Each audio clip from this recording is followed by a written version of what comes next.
couteau à l'arrache, transformer un pot dual de double valeur identique. Alors là c'est pas le cas parce que je l'ai déjà fait, mais on va le refaire. Donc l'idée là c'est d'avoir un double C100K, j'en ai plein donc j'en fous, et mettre un B5K, ce qui peut être super utile pour piloter une petite LED en même temps que n'importe quel effet qui a besoin d'un C100K. Donc il s'agit juste de démonter et de remonter et associer tout ça.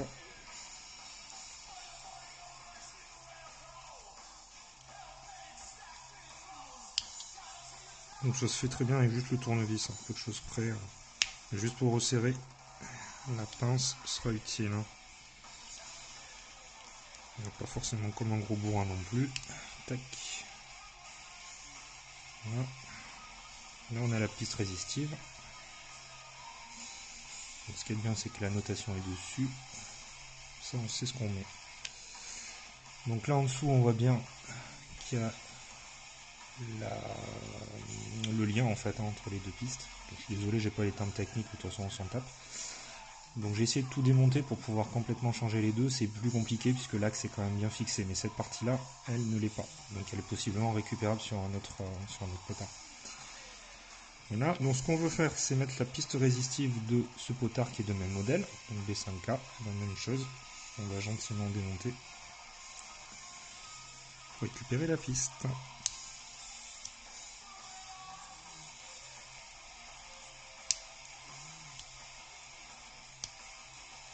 Tac.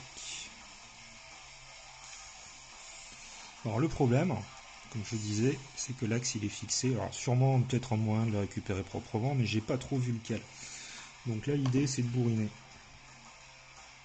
toute façon on s'en tape, on va récupérer juste la piste résistive. Alors je vais sûrement galérer, parce qu'à chaque fois je galère. C'est vraiment une méthode de gros bourrin. Ah.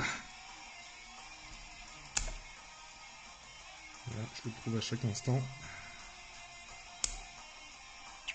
L'idéal, c'est d'y aller à la pince, ça va encore mieux. Pas visible du plastique, et on n'en parle plus. Là.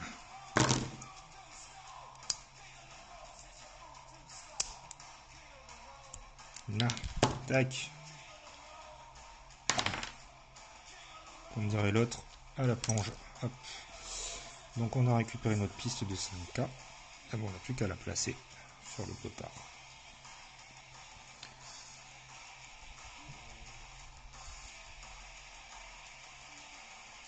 Tac. Et tout resserré. Alors, pareil, un peu tournevis sous la pince, sous le feeling. Moi j'aime bien la pince pour cette partie-là. Ça m'évite de me niquer les doigts. Ce qui m'arrive à peu près une fois sur deux. Tac. Tac. Tac. Un petit coup comme ça. Bon, je suis pas super doué pour faire des tutos, hein, je m'en voudrais pas. C'est vraiment juste pour vous éviter une recherche. Puisqu'on est comme ça sur EGDI, on partage. Zou, et voilà, j'ai mon double C100K B5K. Ce qu'on peut vérifier. Donc ça, c'est poubelle. Ça, on va la garder quand même, la piste résistive, parce que je vais m'en servir pour un autre double montage. Hop.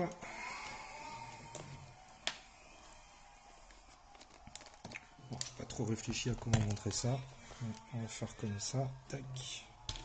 À la plonge. Comme on a du C100K avec 2, ça ira très bien. On est au minimum.